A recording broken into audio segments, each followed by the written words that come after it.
Assalamualaikum warahmatullahi wabarakatuh. Selamat datang di Fakihah Channel, channel yang membahas tentang kajian Islam. Angkuh atau sombong. Ar-Raghib berkata, angkuh atau sombong adalah keadaan di mana seseorang merasa takjub dengan dirinya. Dia melihat dirinya lebih hebat dari selainnya. Kondisi paling buruk adalah dia merasa hebat atas Tuhannya dengan cara menolak menerima kebenaran dan tidak mau tunduk dalam tauhid dan ketaatan. Al-Ghazali berkata, angkuh terbagi menjadi dua. Satu, apabila tampak pada anggota badan, maka disebut takabur, sombong. Dua, jika tidak tampak maka dikatakan pada dirinya ada sifat kiber, angkuh. Sikap angkuh membutuhkan pihak yang diungguli dan apa yang menjadi keunggulannya.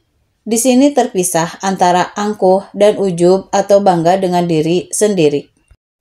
Dari Haritsah bin Wahab al-Khuzai dari Nabi SAW, beliau bersabda, maukah kamu aku beritahu tentang penghuni surga? Semua yang lemah dan sangat lemah, kalau bersumpah atas Allah, niscaya dia menunaikannya. Maukah kamu aku beritahu tentang penghuni neraka? Semua yang kaku, kasar, dan angkuh. Hadis riwayat Bukhari nomor 6071. Sehubungan celaan sifat angkuh dan pujian tawadu telah disebutkan dalam sejumlah hadis. Paling sahih diantaranya adalah riwayat Muslim dari Abdullah bin Mas'ud dari Nabi SAW, tidak akan masuk surga barang siapa dalam hatinya ada keangkuhan sebesar jaroh. Dikatakan, sesungguhnya seseorang ingin pakaiannya bagus dan sandalnya bagus. Beliau bersabda, angkuh adalah menolak kebenaran dan merendahkan manusia. Al bin Humaid mengutip dari hadis Ibnu Abbas yang dinisbatkan kepada Nabi SAW, angkuh adalah masa bodoh terhadap kebenaran dan merendahkan manusia. Dia berkata, wahai Nabi Allah, apakah itu? Beliau bersabda, bermasa bodoh adalah engkau memiliki harta pada seseorang, lalu dia mengingkarinya. Kemudian ada yang menasihatinya agar bertakwa kepada Allah, tapi dia tidak mau. Sedangkan merendahkan orang adalah seseorang datang dengan panjang lehernya, dan bila melihat orang-orang lemah dan fakir, niscaya tidak memberi salam kepada mereka dan tidak duduk dengan mereka karena merendahkan mereka. At-Tirmidzi, An-Nasa'i, dan Ibnu Majah dinyatakan sahih oleh Ibnu Hibban serta Al-Hakim meriwayatkan dari Sauban dari Nabi SAW, barang siapa meninggal dan dia terbebas dari keangkuhan serta mencuri rampasan perang dan utang, niscaya masuk surga.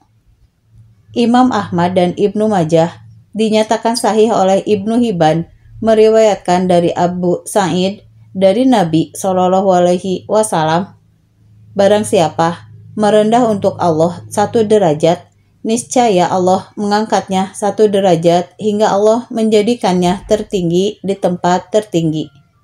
Barang siapa angkuh atas Allah 1 derajat, maka Allah merendahkannya 1 derajat hingga menjadikannya terendah di tempat paling rendah. At-Tabarani meriwayatkan di kitab Al-Awsat dari Ibnu Umar, dinisbatkan kepada Nabi SAW, jauhilah sikap angkuh. Sesungguhnya angkuh berada pada seseorang dan menjadi beban atasnya. Ibnu Batal menyebutkan dari At-Tabari bahwa maksud angkuh pada hadis-hadis ini adalah kufur berdasarkan kalimat atas Allah. Kemudian dia berkata, tidak diingkari menjadi bagian angkuh sikap angkuh terhadap selain Allah. Bahkan ia tidak keluar dari makna yang kami katakan, sebab orang yang angkuh terhadap Tuhannya tentu sikap merendahkan manusia lebih daripada itu. Imam Muslim meriwayatkan dari hadis Iyad bin Hamad bahwa Rasulullah SAW bersabda, sesungguhnya Allah mewahyukan kepadaku agar kalian tawadu, hingga seseorang tidak berbuat aniaya terhadap orang lain. Perintah untuk tawadu mencakup larangan angkuh karena keduanya berlawanan, Ia mencakup kufur dan selainnya. Kemudian terjadi perbedaan tentang penafsiran hadis-hadis tersebut sehubungan dengan seorang muslim. Dikatakan, dia tidak masuk surga bersama orang-orang yang awal memasukinya.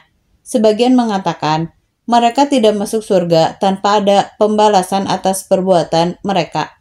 Ada yang mengatakan balasannya adalah tidak masuk surga, namun bisa saja Allah memberi ampunan.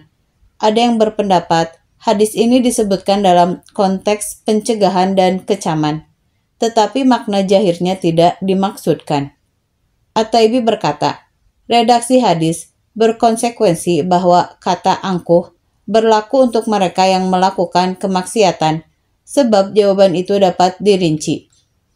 Jika menggunakan hiasan untuk menampakkan nikmat Allah, maka diperbolehkan atau disukai. Sedangkan jika untuk keangkuhan yang dapat menolak kebenaran dan merendahkan manusia, serta menghalangi dari jalan Allah, maka ia tercela.